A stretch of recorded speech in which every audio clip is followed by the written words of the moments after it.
kamu itu jadi orang terlalu lurus. Cilianmu biyen tau ora nyolong pelem. Ya, ndelikno sandal koncomu nang langgar. Kamu terlalu SMP maca Nietzsche. Om, saya tuh sepanjang sekolah bolos saja tidak pernah. Lah aku biyen nek derby Roma Lazio kali takon ra mlebu. Waktu SD. Saya pernah tanya ke guru agama. Bu, kalau makan tanpa berdoa sama dengan ngasih makan setan, bagaimana kalau kita niatkan itu sebagai sedekah? Terus jawabannya guru agamamu piye? Jawabannya sederhana. Sedekah kok sama setan. Ya, saya percaya kalau yang diperjalankan oleh Tuhan tidak mungkin dihentikan. Kutipan-kutipan semua ini. Ya. Jadi kacauan di mana-mana, pembangkangan sipil yang mungkin diakhiri dengan junta militer.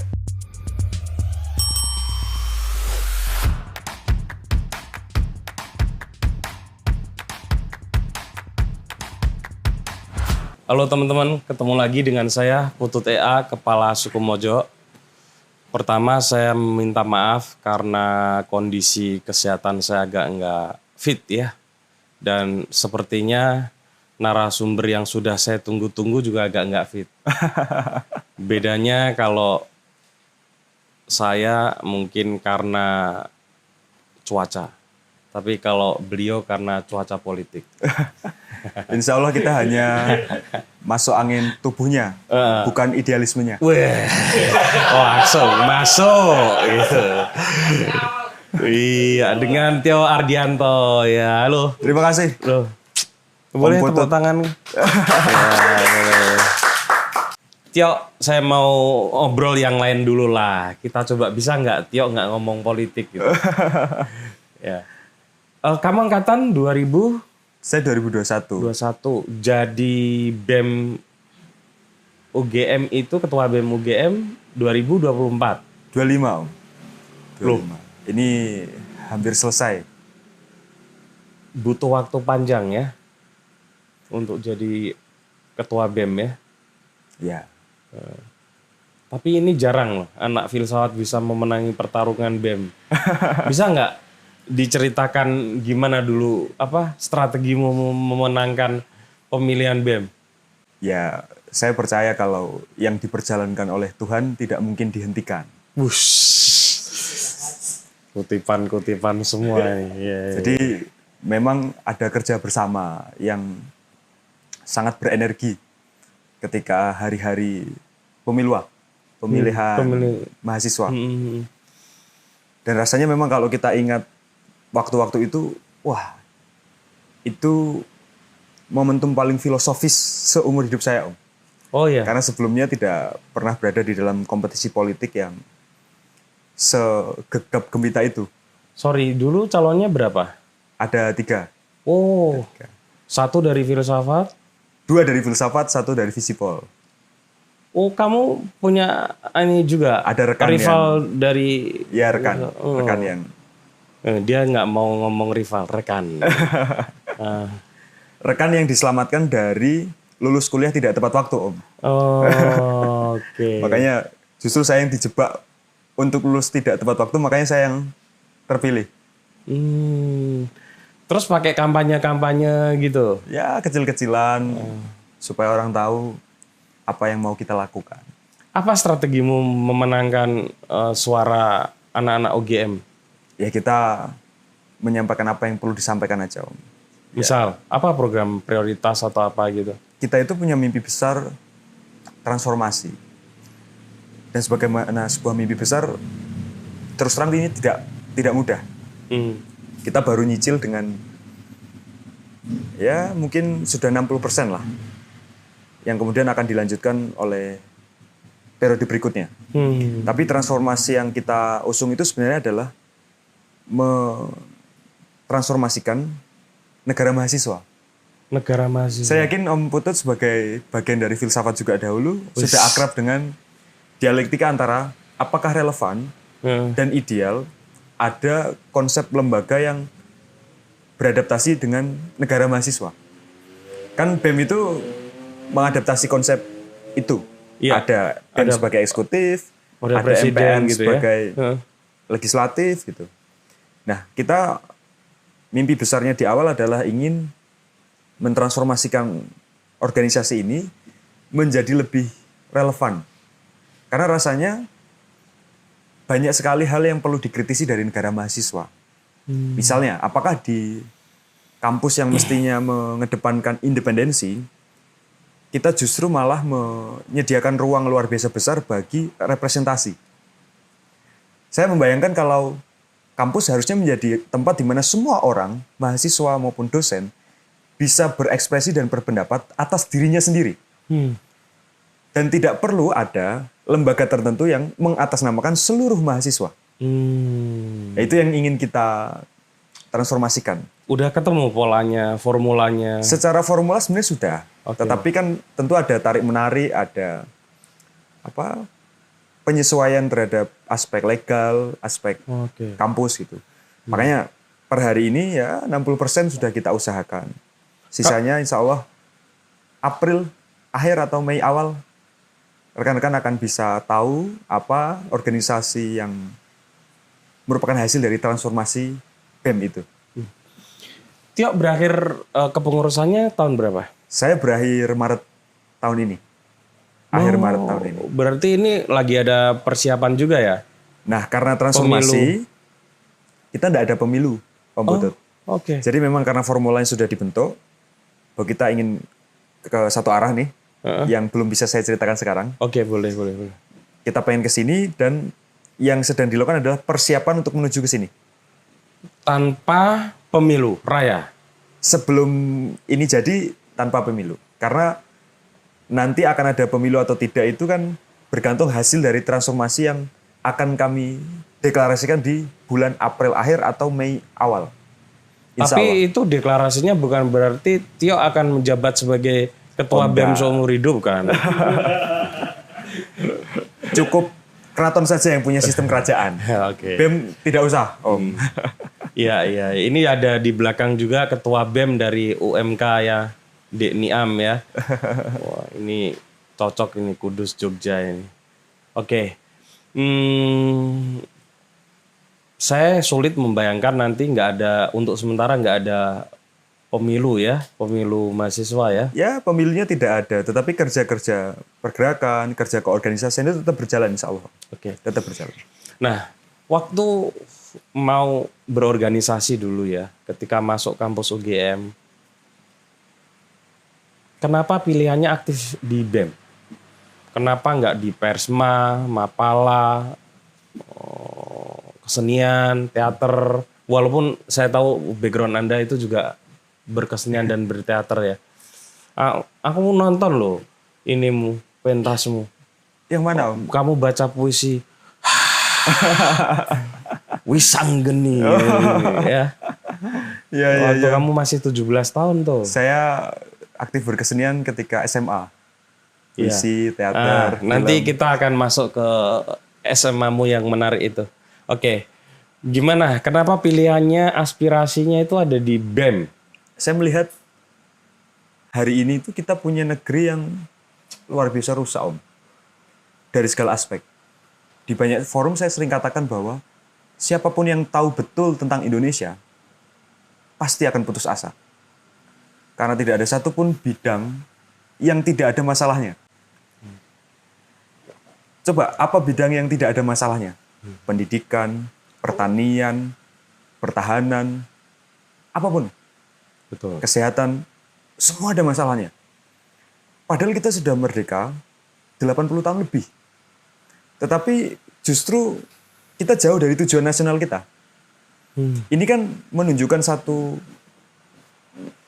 gejala yang tidak bisa diremehkan, bahwa ketika katakanlah base besar yang namanya NKRI ini berjalan ke arah memajukan kesejahteraan umum, mencerdaskan kehidupan bangsa, itu kan tujuan kita. Ya. Tapi bus ini justru malah menjauh dari situ. Dan malah setiap hari bus ini semakin rusak. Saya memandang Indonesia di dalam perspektif yang seperti itu. Sehingga saya rasa sebelum saya selesai sebagai seorang mahasiswa, Rasanya saya harus menuntaskan tanggung jawab saya, atau saya memahaminya sebagai hutang saya ke rakyat Indonesia. Saya percaya bahwa setiap orang yang dididik di negeri Indonesia, itu punya hutang pada rakyat Indonesia. Karena selama pendidikan diselenggarakan melalui pajak rakyat, maka sesungguhnya setiap yang menikmati pendidikan berhutang pada rakyat. Kamu juga berhutang pada rakyat kali. Mau dia itu perguruan tinggi negeri atau swasta atau PTKIN, mau sekolahnya dulu negeri atau swasta atau kayak saya PKBM, semuanya disubsidi oleh pajak rakyat. Sehingga saya merasa bahwa adalah hutang bagi kaum terdidik untuk bisa membantu rakyat. Apabila rakyat itu ditindas, dihancurkan, dan dizolimi. Nah, saya melihat mungkin ini cara saya paling optimal untuk mampu membalas hutang saya pada rakyat. Ya, tapi pilihannya kenapa BEM? Kenapa enggak LMND misalnya? Atau Pantare kalau di filsafat ya, Pijar gitu kalau di filsafat. Ya ini soal kecocokan batin saja. Memang BEM ya rasanya diperjalankan ke sana. Anda HMI ya? Saya HMI, Om. Oh, kenapa Bulak Sumur. Oh, MPO ya? Bulak Sumur, Om. Bulak Sumur. Bulak Sumur itu MPO apa di boy? HMI, Om. Kamu nggak mau menjawab. HMI itu sekarang ada berapa? Ya, setahu saya HMI ada 1. Mas. HMI. Kenapa masuknya HMI? Saya suka Cak Nur. Cak Nur? Cak Nur Holis Majid. Oh. Ya, sebagai pembelajar filsafat pasti kita sama-sama pernah terpapar dengan pemikiran Cak Nur ya, Om. Iya. Dan saya cocok lah dengan cara beliau mendudukan antara keislaman, keindonesiaan. Saya rasa sebenarnya gagasan Cak Nur itu sangat visioner. Tapi Anda hebat ya. Cak Nur itu meninggal dunia kan udah cukup lama ya. Berarti Anda itu nggak sempat menangis sebetulnya Cak Nur ya. Hanya baca buku-bukunya ya. Ya Cak Nur masih hidup mungkin saya TK ya, Om. Atau bahkan balita mungkin ya. Ada tokoh HMI yang luar biasa juga kan. Namanya Pak Amin Rais. Kok tersenyum? Kok tersenyum? Pak Amin Rais itu juga visioner loh. Kan saya tidak menolak apa yang Om sampaikan. Saya hanya senyum kan. Iya sih. Kenapa Om malah curiga? Enggak, saya yang lebih sih. Iya, kamu pinter dia. Hanya main gestur aja. Mas Anies Baswedan juga HMI ya. Itu yang membuat Anda dicurigai. Di seluruh gerakan, di balik gerakan ini ada Anies Baswedan. Karena kebetulan ada foto yang saya sama Mas Anies. Dan foto itu sebenarnya diambil ketika ada reuni alumni BEM. Betul. Saya setuju. Dan tidak ada hubungannya, Om, antara kami dengan Mas Anies. Kecuali memang sama-sama orang HMI. Dan urusannya kalau misal pun HMI. Tapi kan ini urusan BEM. BEM, iya. BEM ini sahamnya milik rakyat, bukan milik Mas Anies Baswedan. Bes, mantap. 2024 kemarin sudah ikut sudah ikut nyoblos kan? Sudah. Saya nggak akan tanya. Tapi waktu itu udah mahasiswa loh. Sudah. Iya kan? Oh, cuma kalau aksi Gejayan memanggil Anda belum masuk ya? Itu kan 2019 belum. Ya. Saya masih SMA itu. SMA, oke. Kita beralih ke SMA-mu dulu yang unik. Gini teman-teman, karena banyak media yang salah kutip. Tio ini nggak lulusan Padmanaba. Padmanaba itu sebutan SMA 3 Jogja. Jadi dia itu lulusan sebuah sekolah yang sangat unik. Namanya Omah Dongeng Marwah ya? Omah Dongeng Marwah. Itu pendirinya kebetulan saya kenal baik. Namanya Mas Hasan Auni. Iya. Di Kudus. Ya beliau ayah kedua saya. Oh. Dan ini menariknya. Tio ini angkatan pertama yang muridnya kalau nggak salah hanya 5 orang ya. Hanya 5. Plus dia harus melakukan negosiasi dengan orang tua, dengan Pak D, Bude, mungkin nenek, kakek gitu.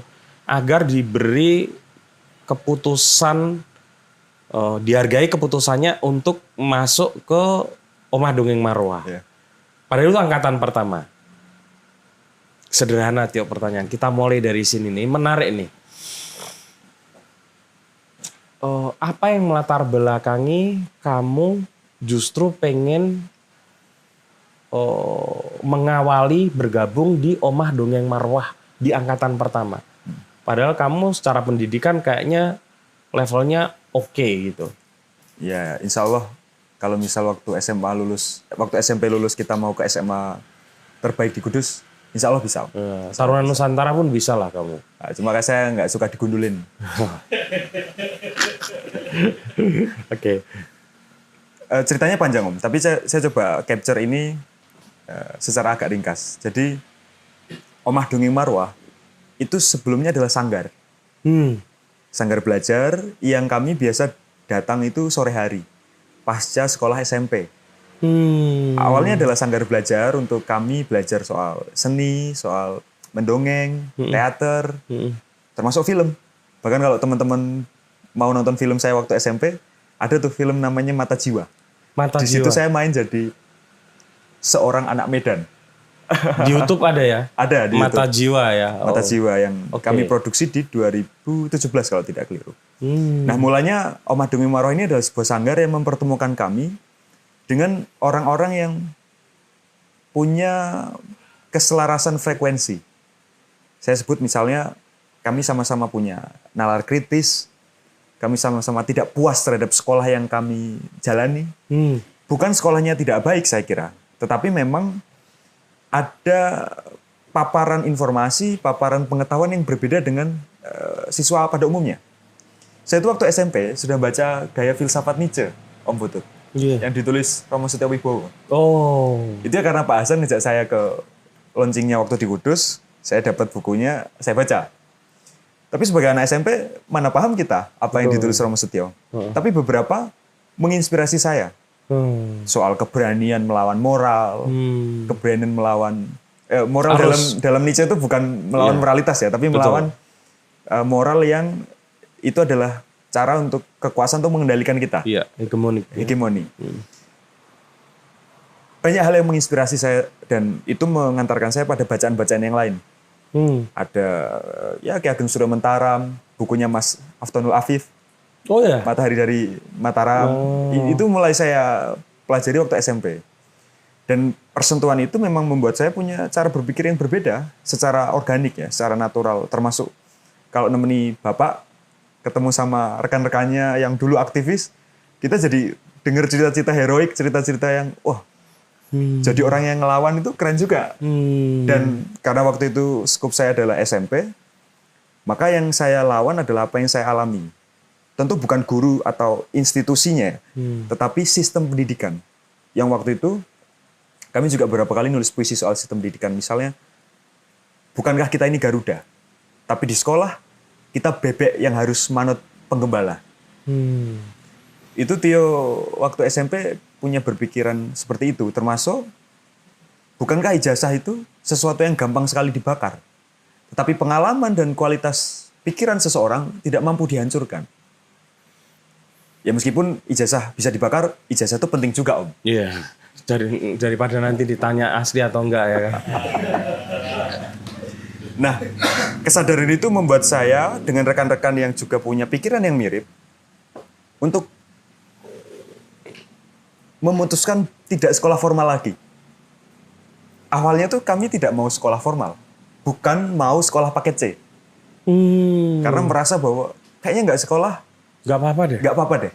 Oke. Kita masih bisa belajar apapun, kita masih bisa punya banyak pengalaman, dan saya juga waktu itu percaya bahwa yang satu-satunya bisa diberikan sekolah ya hanya ijazah. Selain ijazah, kita bisa temukan di mana-mana. Nah, tetapi diskusi-diskusi itu tumbuh di Omah Dongeng, kemudian sampai pada inisiasi bahwa kita daripada tidak sekolah sama sekali, gimana kalau kita bereksperimen? Kita dirikan sekolah dengan mentransformasikan Omah Dongeng yang sebelumnya sanggar menjadi PKBM. Maka sejak 2017 kita daftarkan melalui Dinas Pendidikan, kemudian kami dapat legalisasinya sebagai PKBM, dan sebagai pengusul atau inisiator, kita bertanggung jawab atas yang kami inisiasi dengan menjadi angkatan pertama. Ini agak unik ya, karena PKBM langsung SMA ya. Biasanya kan dimulai dari TK, SD, SMP gitu baru berjenjang ya. Ini langsung SMA ya? Langsung SMA. Dan keputusan untuk, oke, kita akan menjadi orang yang ijazahnya paket C. Itu tidak cepat, Om. Saya butuh waktu 3 bulan untuk meyakinkan orang tua dan keluarga besar bahwa ini adalah keputusan yang terbaik. Awalnya keluarga ragu. Di tengah tetangga-tetangga yang lain sekolahnya di sekolah umum. Ya. Dan memang bukan tren orang sekolah paket C itu. Kecuali mereka yang sudah tua, terus butuh penyetaraan ijazah. Iya, atau mau nyalek. Iya, bener. Banyak kan caleg yang paket C. Nah, saya butuh waktu 3 bulan. Dan tarik-menarik. Dari yang saya ngotot, orang tua ndak. Orang tua mengizinkan, saya yang sendiri ndak. Ragu. Tarik-menarik. Saya sampai ada satu momen di mana saya mengalah, ya sudahlah, kita ambil sekolah formal saja. Waktu itu minat bakat saya adalah literasi, sastra. Maka ya sudah kita ambil sekolah formal yang ada jurusan bahasa. Terjadilah riset saya ke siswa yang di sekolah tersebut, di jurusan tersebut, yaitu jurusan bahasa. Riset saya sederhana, saya cuma tanya ke mereka, tahu nggak Sapardi Djoko Damono? Jawabannya nggak tahu. Wah, sejak itu saya tidak ada kesempatan saya untuk sekolah formal. Nggak.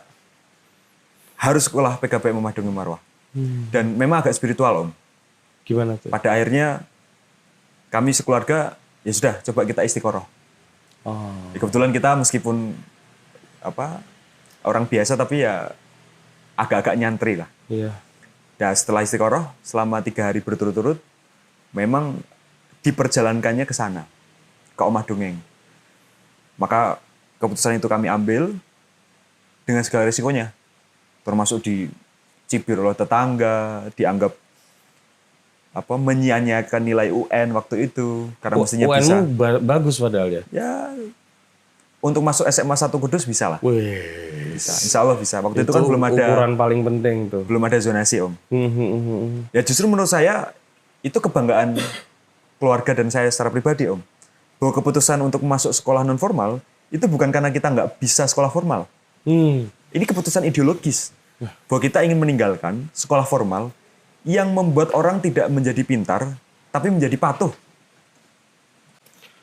Kamu kok bisa ya di usia SMP itu punya pemikiran pedagogik seperti itu ya? Itu gimana? Gimana sih? Saya pengen tahu itu. Itu kan usia yang mungkin belum 17 tahun ya. Gimana tuh, Tio? Saya juga bingung kalau jawab pertanyaan itu ya, Om. Karena kita ini kan produk dari banyak sekali pengalaman, banyak sekali pertemuan, dan banyak sekali persentuhan.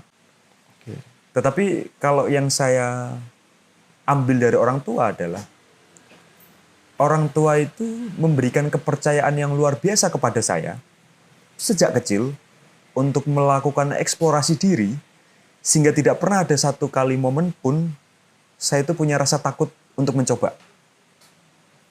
Termasuk untuk berpikir.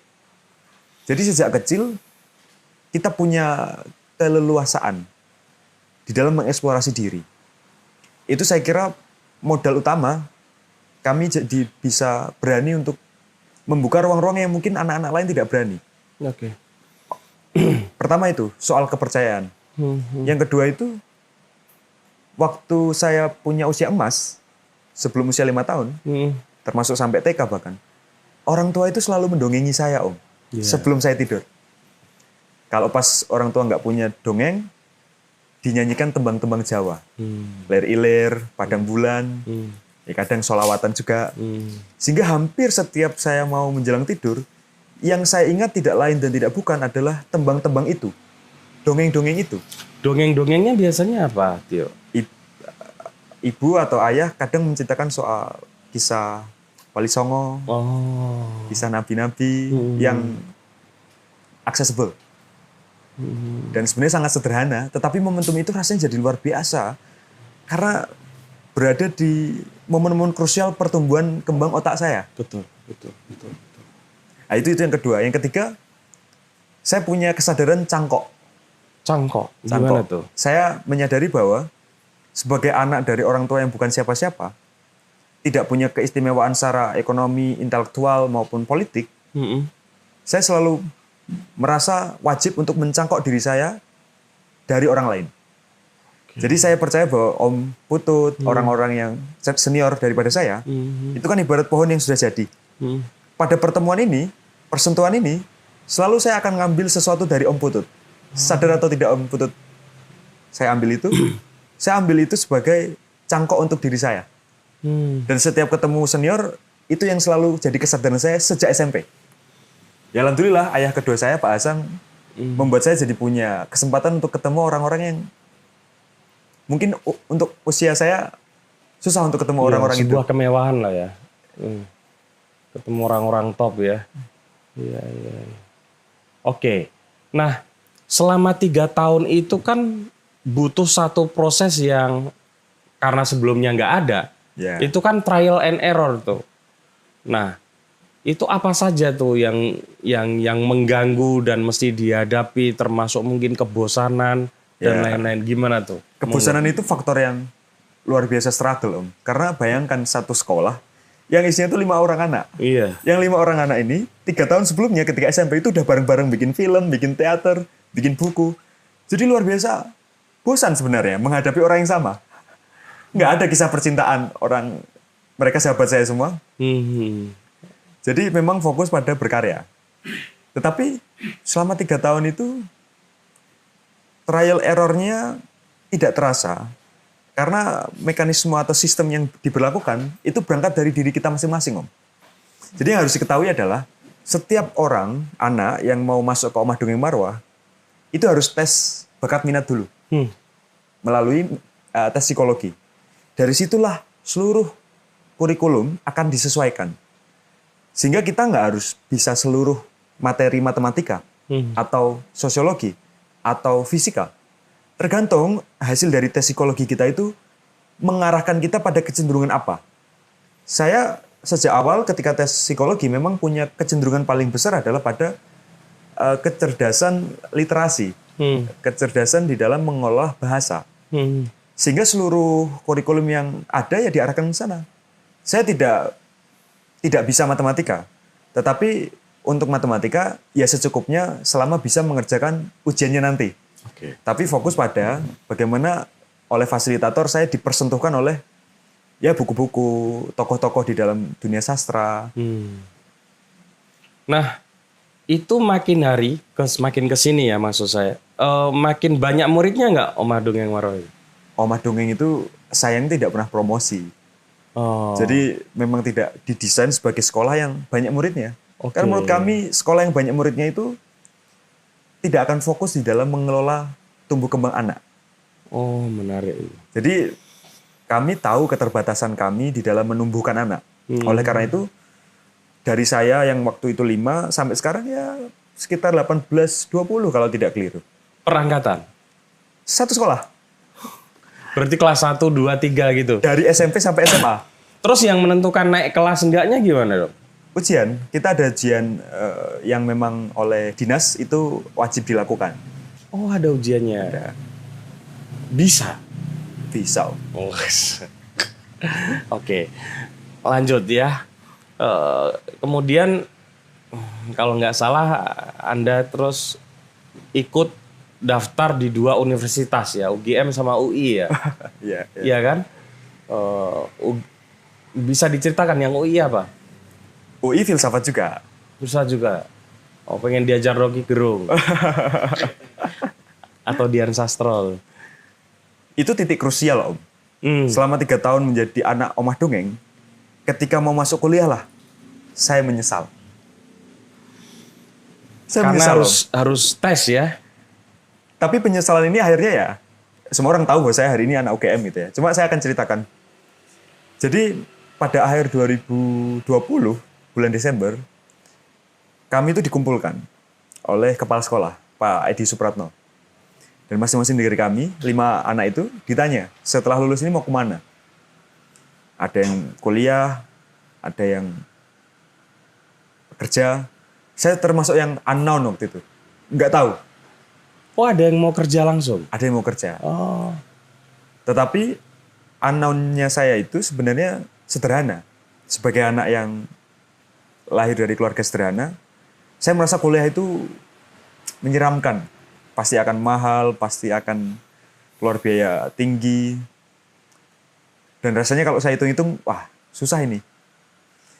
Tapi dari beberapa kali pertemuan, akhirnya saya punya satu kesadaran bahwa harus ada yang memberikan harapan kepada anak-anak omah dongeng secara khusus dan anak-anak yang ijazahnya paket C secara umum.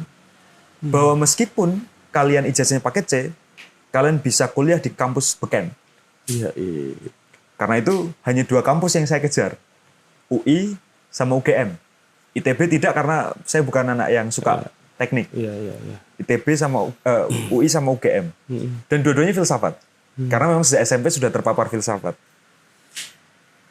Nah, kesadaran itu membuat saya jadi bekerja keras untuk belajar mulai dari nol. Karena kan selama 3 tahun nggak pernah saya itu belajar sosiologi ansih. Pasti selalu secukupnya, yang penting kalau ujian nanti bisa jawab. Iya. Nah, hanya 3 bulan waktu saya untuk belajar itu, Om. 3 bulan, mulai dari nol. Dan ketika 3 bulan belajar itu, saya punya dilema bahwa kalau saya SMA, saya nggak perlu belajar, pasti bisa masuk UGM tanpa harus berdarah-darah.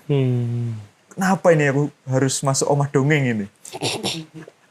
Nyesal juga ya? Karena rasanya akan sangat mudah, Om. Karena sebagai orang yang sejak SD, SMP itu tidak pernah punya struggle akademik, selama 3 tahun kalau udah bersentuhan dengan seluruh pelajaran untuk SBMPTN waktu itu, sekarang SNPT, pasti tidak perlu belajar lagi, pasti akan sangat mudah itu. Tapi gara-gara omah dongeng, meskipun ya saya bikin teater, bikin festival, macam-macam, mimpi saya untuk masuk kuliah jadi struggle nih.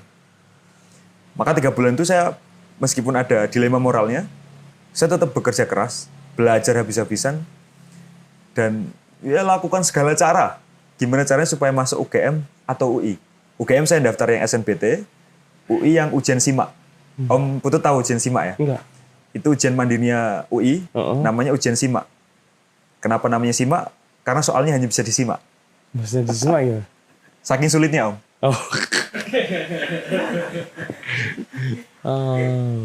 Dan alhamdulillah setelah 3 bulan belajar, kita lolos filsafat UGM. Kita lolos filsafat UGM. Kamu masuk di filsafat UGM kan ada dalam situasi 3 tahun nih, dalam tanda kutip sekolah yang bebas, merdeka ya. Lalu masuk ke dalam sebuah sekolah formal lagi, kuliah. Ada goncangan nggak? Pertama, secara ideologis, kuliah itu hampir membuat saya merasa mengkhianati ideologi saya sendiri soal pendidikan.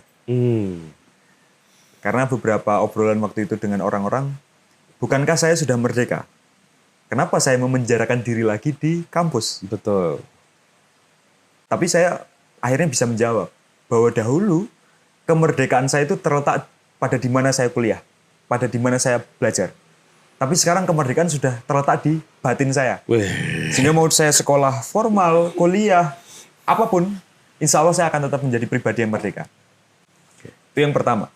Yang kedua, memang secara kultur dan kebudayaan, Om, ada guncangan. Dulu saya itu hanya ketemu 5 orang setiap hari. Ya, meskipun kita banyak berpetualang, tetapi secara intim itu hanya berhubungan dengan orang-orang yang lingkarannya kecil. Sementara di kampus, wah, tidak hanya banyak, tapi multi diversity. Keragamannya ini luar biasa. Sehingga saya agak susah menjelaskan ini, Om, karena ini soal perasaan gitu. Jadi kalau orang pernah mengalami pasti tahu, tapi kira-kira gitu. Jadi orang yang biasanya berhadapan sama 5 orang yang sudah dikenal, akrab, tidak perlu adaptasi, harus berhadapan sama rimba raya kehidupan kampus yang mahasiswa seangkatan saya saja, kalau seluruh kampus ada 10.000, di filsafat 150. Jadi hampir susah itu. Sampai caranya berteman sama orang baru itu gimana ya? Itu sampai ada kayak gitu. Meskipun ya nggak ada orang yang tahu ya, tapi Kikuk lah pasti butuh waktu. Ada perasaan itu di awal-awal. Tapi kamu bisa melaluinya ya. Ya, selama masih hidup dan baik-baik saja, insya Allah berarti bisa lalui. Dan sukses melaluinya karena terpilih jadi ketua, istilahnya presiden BEM ya atau ketua BEM. Ketua Presiden sekarang sudah tidak membanggakan karena presidennya Pak Prabowo. Berat. Oke. Tio. Ini tidak akan dipotong toh? Enggak. Gini. Saya kenapa menanyakan itu semua? Karena saya mau mencari di titik mana atau dalam ekosistem macam apa atau latar belakang seperti apa sehingga orang seperti Tio ini eksis. Ya. Akhir-akhir ini menurutku kamu sudah melakukan tindakan-tindakan politik yang cukup berbahaya. Ya. Jadi saya agak penasaran karena ini nggak gampang lah orang untuk berselancar di dalam situasi seperti sekarang ini ya. Tapi Tio muncul dengan suara yang lantang, bersuara di banyak forum, dan terdengar terlalu galak. Ya. Walaupun itu juga asumsi atau perspektif yang mesti dikoreksi dulu. Ya, galak enggak itu kan bisa sangat subjektif ya. Saya pengen tahu itu kira-kira jadi mungkin gambarannya seperti itu. Nah, masalahnya sekarang mau saya highlight adalah dalam menyuarakan hal-hal yang keras seperti itu ada perhitungan, kalkulasi terhadap ketakutan atau enggak? Saya yakin orang yang berani itu selalu antara dua hal. Dia yang sangat tahu atau yang sangat tidak tahu. Keberanian selalu diciptakan oleh dua hal itu. Saya memilih yang pertama. Untuk menjadi yang ya mungkin tidak sangat tahu, tetapi cukup tahu sehingga berani. Artinya segala resiko, konsekuensi sudah kita hitung sejak awal. Menurut saya keberanian kimianya begitu. Jadi selalu lahir karena pengetahuan yang cukup atas sesuatu yang dilakukan. Dan atas semua yang saya lakukan, insya Allah saya sadar sedang melakukannya. Dan terhadap semua yang hari ini sedang terjadi, ada serangan karakter, ada teror, intimidasi, bahkan beberapa kali indikasi penguntitan, kita sudah menghitung itu. Dan sebagai pembelajar filsafat, sebenarnya jangankan sekarang, SMP saja, Nietzsche itu membuat saya keluar dari sistem dan mendobrak sistem. Sejak SMP saya punya prinsip bahwa something doesn't kill you will make you stronger, kata Nietzsche. Betul. Sesuatu yang tidak membunuhmu akan menguatkanmu. Dan saya pernah tidak terbunuh berkali-kali ketika meninggalkan sekolah formal yang menurut saya sangat beresiko waktu itu. Karena mungkin kalau saya nggak berani kuliah saja, saya nggak sedang sama Om Putut sekarang. Nggak tahu apa nasibnya. Tapi Tio memang lahir untuk mencoba resiko-resiko itu, saya kira. Supaya yang lain yang pengen mencoba resiko yang sama menjadi tidak takut. Saya harap apa yang dilakukan oleh kami di BEM UGM itu minimal jadi seperti orang yang ngelangi kali duluan. Jadi ini ada sungai yang orang nggak tahu kedalamannya seperti apa. Ya sudah, karena yang lain belum mau mencoba, kami coba deh. Oh ternyata kami nggak tenggelam. Ternyata dalamnya segini nih. Saya harap dengan ini orang jadi tidak takut. Pertanyaan yang kedua. Apakah keberanian itu menurutmu kolektif sifatnya atau dia pribadi-pribadi? Dalam konteks ini misalnya, keberanian yang Tio miliki itu sebetulnya adalah hasil kerja kolektivitas dengan teman-teman BEM UGM. Pasti kolektif, Om. Oke. Tidak ada keberanian yang berdiri sendiri. Ekosistem itu diciptakan ya, keberanian itu. Keberanian ini kan sebenarnya apa ya? Saya kadang bercanda gitu. Kalau ketua BEM tidak berani, nggak usah jadi ketua BEM. Ketua BEM harus jadi orang yang berani supaya yang lain ikutan berani. Kan dia pimpinan tertinggi di sebuah organisasi yang mau nggak mau harus bergerak. Kalau ketua BEM-nya saja nggak berani, bagaimana yang lain? Apalagi dengan situasi gerakan mahasiswa yang cenderung dikooptasi sekarang. Ya. Saya kira penting memang untuk membuktikan bahwa seberapa kuat rezim berusaha mengkooptasi mahasiswa, sekuat itu juga lah keberanian akan selalu lahir. Jadi justru paradoks. Oke. Karena setiap usaha yang dilakukan untuk membungkam justru membuat suara semakin menyala. Wih. Tio, saya tertarik dengan cara kamu dan teman-teman bergerak ya.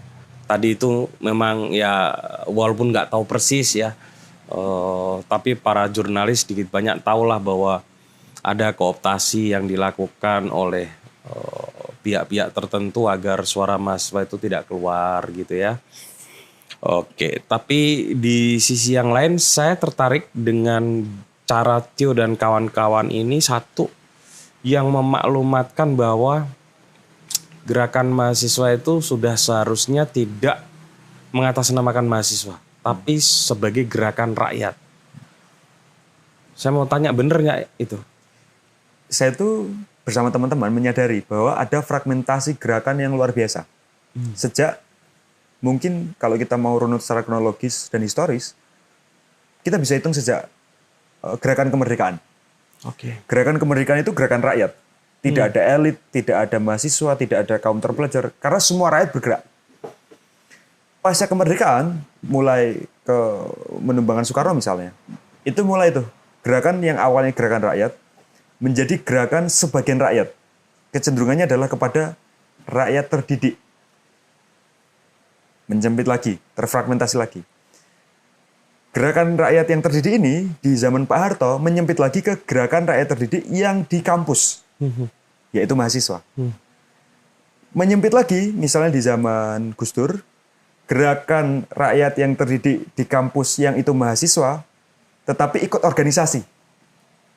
Waktu itu ada kami, ada ya organisasi-organisasi kemahasiswaan. Masuk ke era yang lebih kontemporer, misalnya di mungkin 2019 gitu ya. Gerakan yang organisasi mahasiswanya itu relatif beragam, cenderung kepada gerakan organisasi mahasiswa yang intrakampus. Ya waktu itu lahirlah tokoh-tokoh dari BEM di 2019. Menjelang sekarang, gerakan organisasi intrakampus atau BEM yang departemen khusus gerakan. Oh, ada departemen gerakan. Ya departemen yang memang Departemen demo mempertanggungjawabkan ya demonstrasi, aksi, riset dan seterusnya. Oke. Jadi fragmentasi ini Om, yang sebenarnya kami sadari menjadi problem dari gerakan itu sendiri. Bahwa kita ini kan nggak tahu, tiba-tiba aja fragmentasinya sudah sedemikian kecil. Di BEM saja kan kita punya struggle, dan saya kira tidak hanya BEM UGM ya, tapi BEM di banyak kampus saya rasa juga mengalami hal yang sama. Dari misalnya kalau di BEM UGM, kita ini punya pengurus lebih dari 600 orang, 600 mahasiswa. Tapi kalau pas diajak demo, mungkin kalau isunya tidak besar, mungkin hanya 100. Atau ya 10% lah, 50-an. Itu kan tadi, bahwa gerakan organisasi mahasiswa, khusus departemen yang memang bertanggung jawab atas gerakan. Sehingga di dalam fragmentasi yang seperti ini Om, menurut saya penting untuk kita menyadarkan kembali, ya termasuk menyadarkan BEM UGM ya, kita nggak berniat menyadarkan siapa-siapa. Minimal menyadarkan diri sendiri bahwa sudah waktunya kita mengembalikan gerakan ini pada jati dirinya. Bahwa fragmentasi yang sudah terjadi bertahun-tahun tidak boleh dilanjutkan. Bayangkan kalau ini dilanjutkan Om.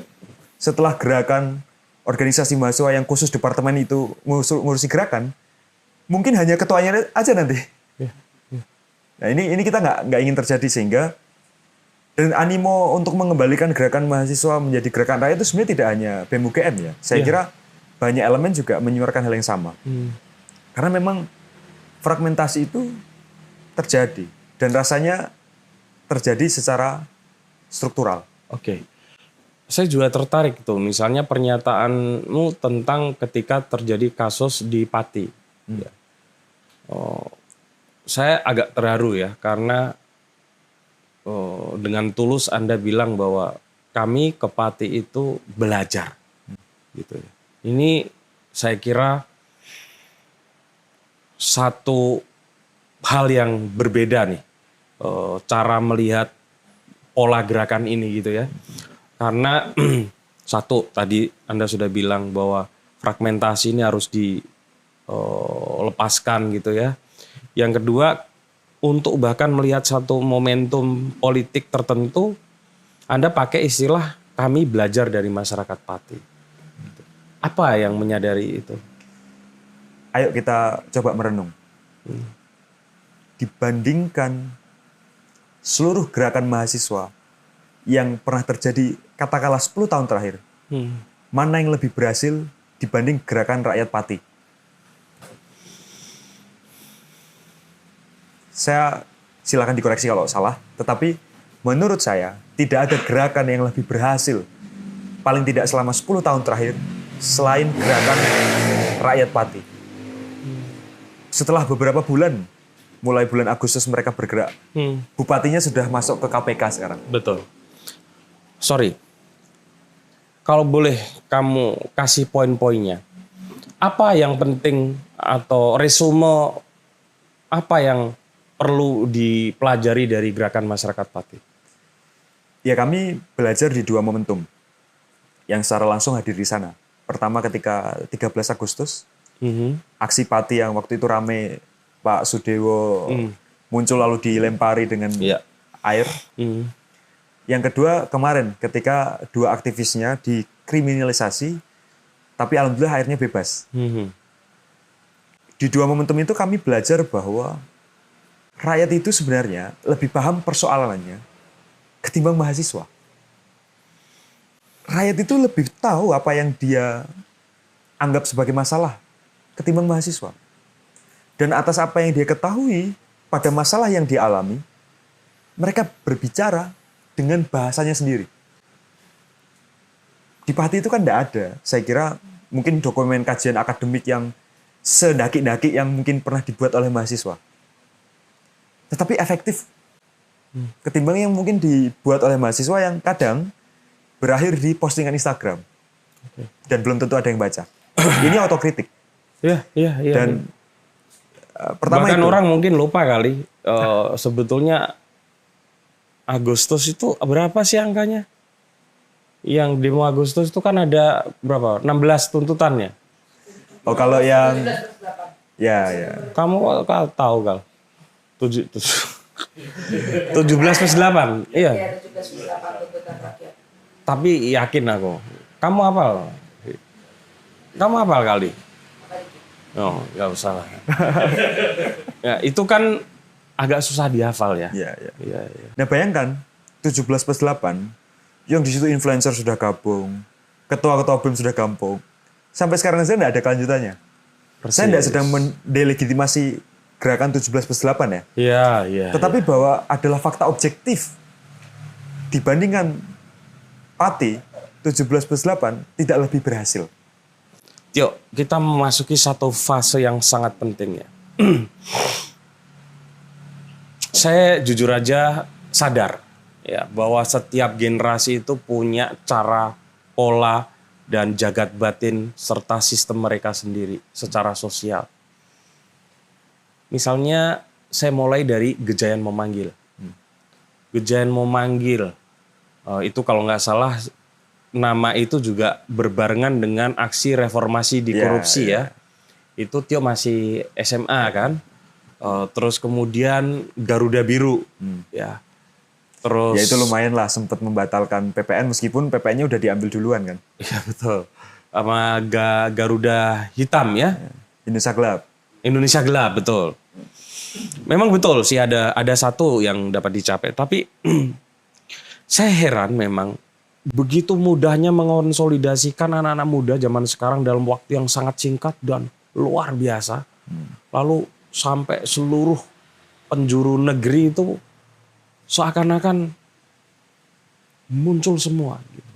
Apalagi Agustus kemarin ya. Terlepas bahwa misalnya ada tuduhan ya ini ada soal elit yang lagi berkonflik, saya nggak mau masuk ke situ karena teori saya sederhana. Masa itu sendiri muncul itu sudah sesuatu menurut saya. Tapi yang membedakan dengan gerakan sebelumnya adalah kalau isunya belum tercapai, itu bisa berhenti. Kira-kira apa yang menyebabkannya? Mungkin tenaga ya Om. Oke. Dan kepanjangan nafas yang sulit dimiliki oleh kaum intelektual. Dalam hal ini mahasiswa. Dan sebenarnya ini kecenderungan anak muda. Tidak hanya mahasiswa ya, yang selalu pengen pragmatis, selalu pengennya instan. Jadi ada penjajahan algoritma kalau saya nyebutnya. Yang membuat kita jadi terbiasa pada sesuatu yang cepat, instan. Kita nyekrol aja itu kan berubahnya cepat tuh. Jadi keseharian kita itu memang dididik dengan cara seperti itu. Sehingga dampaknya adalah anak muda sekarang cenderung menjadi pribadi yang tidak sabar dan tidak istiqomah. Ini yang rasanya dimiliki oleh teman-teman di Pati, rakyat Pati. Agustus sampai hari ini kompak mereka Om. Kemarin waktu vonis saya hadir di sana, mungkin 1.000 orang tuh ada Om. Mungkin ya, saya tidak menghitung secara. Jadi partai ini benar-benar merepresentasikan gerakan rakyat ya? Saya rasa ya, meskipun memang ada pembeda bahwa Pati ini levelnya kabupaten, sementara banyak gerakan mahasiswa levelnya nasional ya. Iya. Tetapi secara objektif tetap bahwa gerakan di Pati adalah gerakan yang berhasil. Tapi inspirasi itu bisa datang dari mana saja saya kira. Kalau memang Pati itu bisa menginspirasi sebagai sebuah gerakan rakyat, ya kenapa enggak seperti Anda ya, kita belajar dari masyarakat Pati gitu ya. Jadi ada faktor ketidaksabaran, algoritma yang sudah jadi habit gitu ya. Bagaimana cara mengatasi hal itu? Saya kira prinsipnya begini. Kita tidak mungkin menyelesaikan sebuah masalah dengan waktu yang lebih singkat dibanding waktu yang dibutuhkan ketika masalah itu dibuat. Atau dengan bahasa lain, kita butuh waktu yang sama untuk menyelesaikan masalah dengan waktu yang dibutuhkan untuk membuat masalah. Jadi kalau masalah ini dibuat 80 tahun se-Indonesia merdeka katakan, ya kita butuh waktu yang sama juga untuk menyelesaikannya. Oh ya? Sehingga mustahil persoalan ini bisa diselesaikan oleh saya. Misalnya, yang menjabat sebagai ketua BEM itu hanya 1 tahun. Jadi harus ada kesadaran kolektif bahwa krisis itu tidak hanya terjadi di elit politik, tapi juga di gerakan mahasiswa. Ya krisis kesabaran, krisis ketahanan, krisis istiqomah. Gitu. Nah maka prinsipnya itu. Sehingga menurut saya kita harus punya kesadaran kolektif bahwa kita menghadapi masalah besar nih dalam gerakan. Yang pertama itu, yang kedua, atas kesadaran itu, mari membayangkan persoalan itu sebagaimana kalau kita jamaah taraweh. Oke. Kalau ada soft kosong, harus kita isi. Oke. Menurut saya yang paling mudah itu, mari sama-sama kita, ya aktivis, pers, jurnalis, mungkin pengusaha, UMKM, kalau ada soft kosong di depanmu, isilah itu.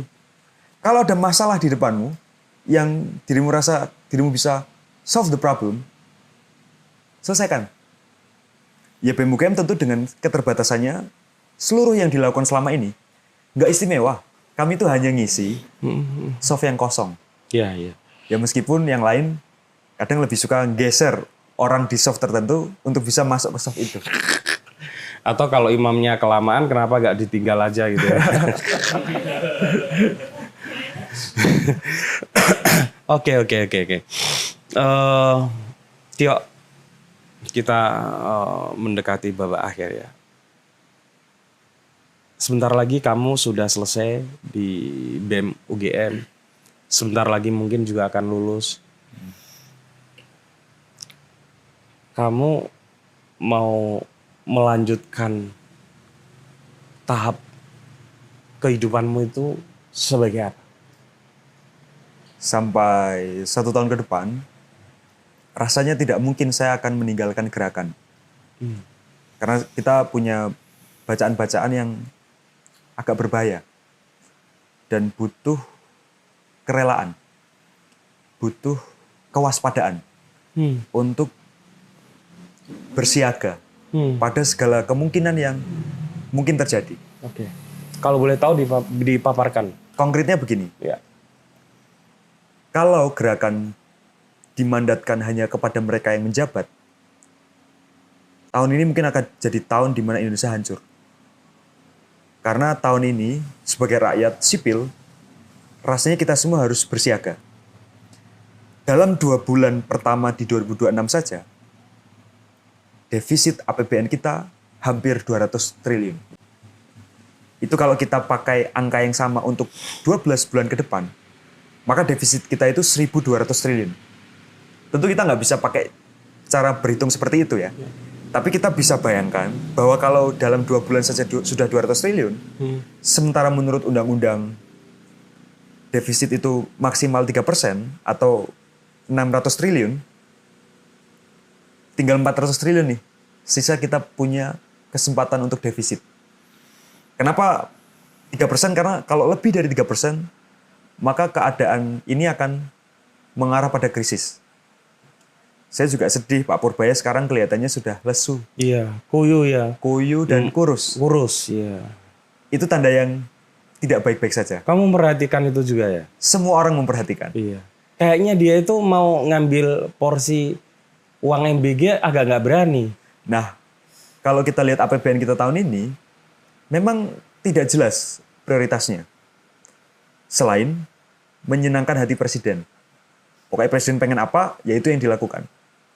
Salah satunya soal MBG. Beberapa peneliti itu kan mengatakan bahwa kalau MBG ini efektif pada mereka yang membutuhkan gizi dan pada mereka yang kekurangan secara ekonomi, kita tuh hanya butuh sekitar 20-an triliun. Nggak sampai 335 triliun. Artinya ada 300 triliun yang bisa diselamatkan. Dan 300 triliun ini rasanya cukup untuk menghindarkan kita pada krisis. Itu kata kuncinya, Om. Tahun ini, diakui atau tidak, kita punya ancaman krisis ekonomi. Ekonomi, satu. Oke. Nah, krisis ekonomi ini menjadi tidak mungkin disepelekan ketika yang sudah terjadi sekarang adalah krisis politik. Apa? Mari sebab dari berefleksi krisis politik? sebagai rakyat Indonesia. Siapa di antara kita yang masih percaya pada lembaga negara? Mau presiden, wakil presiden, menteri, DPR RI, atau kehakiman dan kejaksaan, termasuk aparat penegak hukum dan militer. Siapa di antara kita yang masih percaya? Tidak usah dijawab. Ya, ya. Tetapi jawaban rekan-rekan akan menentukan krisis politik kita sudah sampai di level mana.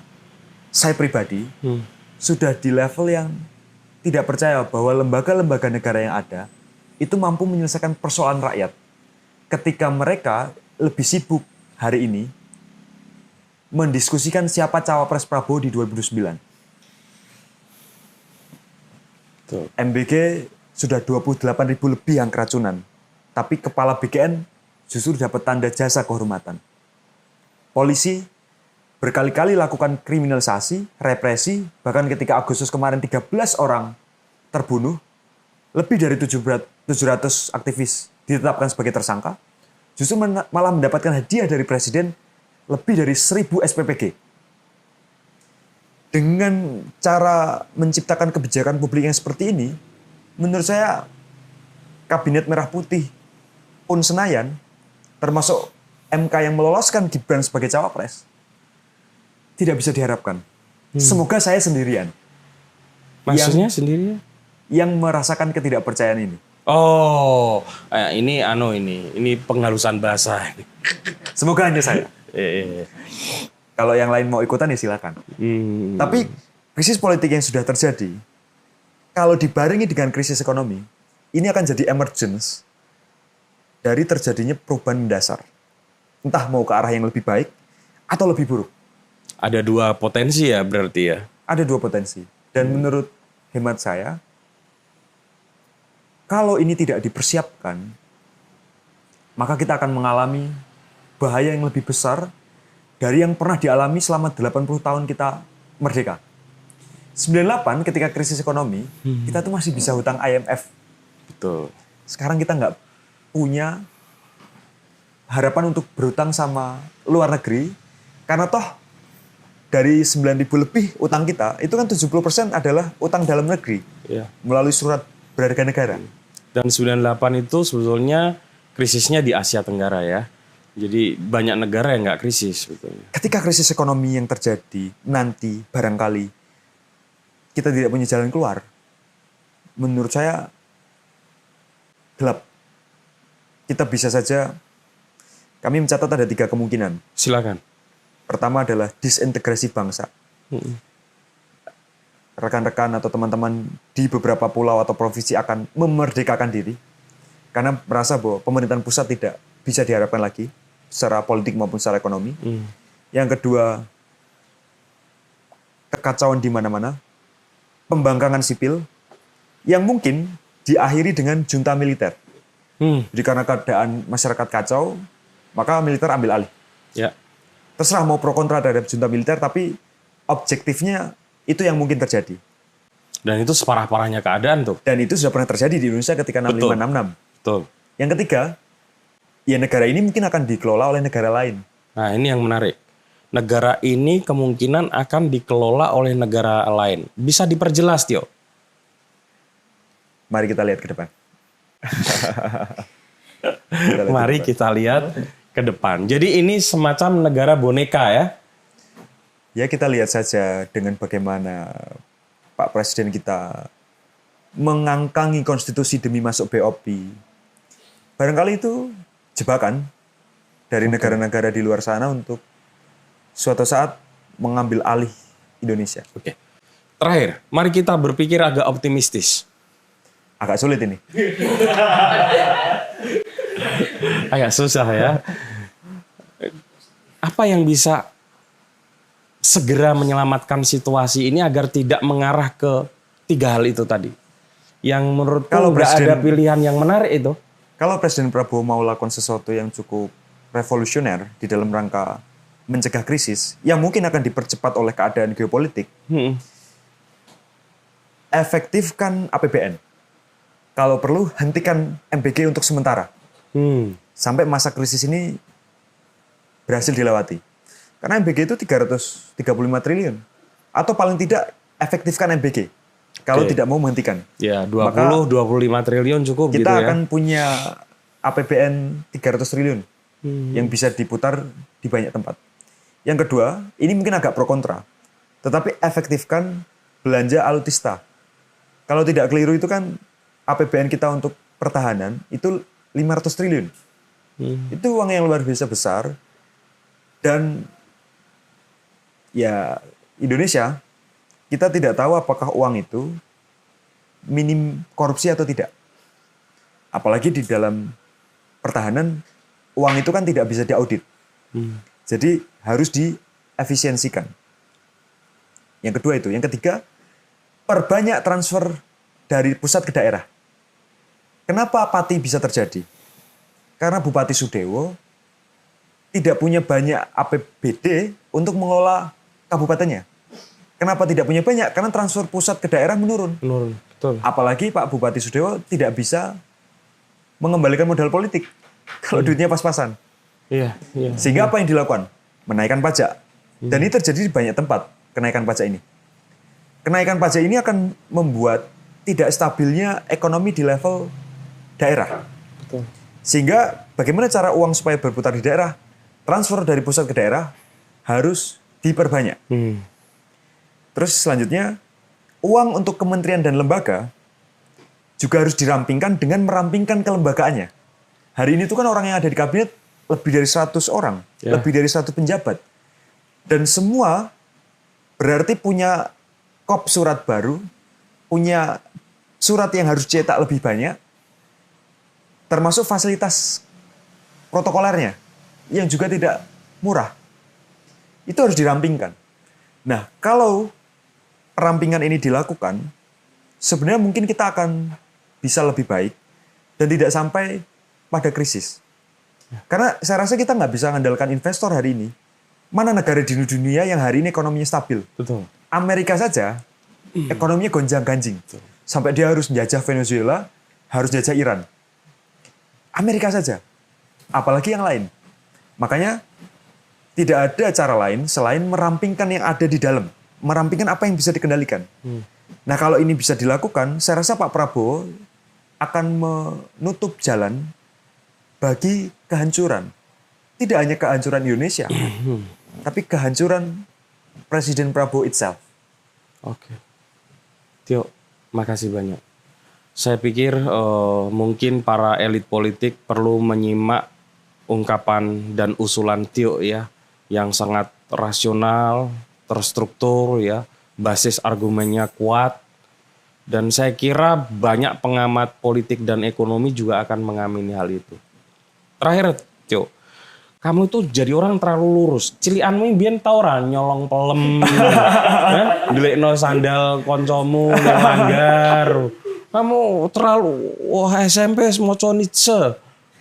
Ini kuliah aja kamu Zizek udah baca gitu. Enggak pernah kamu beli ngono. Saya tidak pernah nyolong pelem. Karena rumah saya ada pohon pelem. Ya apa lah. Jadi saya tidak... Om, saya tuh sepanjang sekolah, bolos saja tidak pernah. Telat aja, telat masuk sekolah. Tidak pernah, Om. Sebenarnya bukan karena lurus atau baik. Karena saya dididik dengan baik oleh orang tua. Oh gitu ya. Lah aku biyen nek derby Roma Lazio kali takon ra mlebu. Waktu SD, SMP udah nggak berani saya. Tapi saya nakal secara intelektual. Iya. Baca Nietzsche di usia SMP itu kan apa ya? Kalau bukan kenakalan. Betul sih. Itu kok yang mengantarkan saya tanya ke guru saya. Saya pernah tanya ke guru agama. Bu, kalau makan tanpa berdoa sama dengan ngasih makan setan, bagaimana kalau kita niatkan itu sebagai sedekah?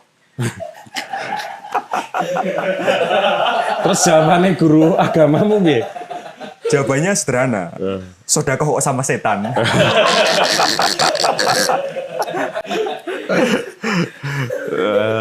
Kali mau nanya Om Tio? Enggak ya? Ya. Tapi ini penerima manfaat MBG nih. Sebetulnya mau tak adu ini. Sebagai penerima manfaat dan pengkritik. Tapi enggak lah. Cuma menurut saya, Kali bukan termasuk orang yang butuh MBG. Karena sudah cukup MBG dari ayahnya. Betul. Tapi dia menikmati.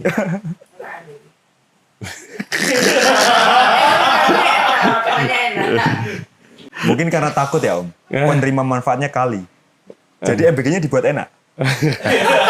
Karena kalau sampai nggak enak, bahaya anak ini. Bisa lebih berbahaya dari kita. Tio, makasih ya. Terima sekali kasih lagi atas suaramu yang lantang dan semoga itu makin tadi itu. Ya saya juga yakin sih, makin kesini orang juga makin berani menyuarakan hal-hal seperti ini ya. Ini bukan untuk siapa-siapa, ini untuk kita semua.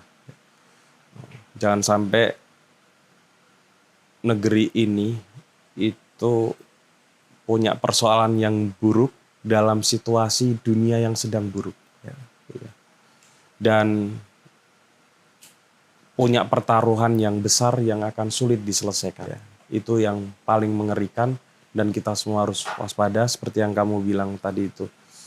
Sekali lagi terima kasih. Terima kasih Om. Jaga kesehatan dan terus bergerak ke banyak tempat. Sampai ketemu lagi dengan tamu kami selanjutnya.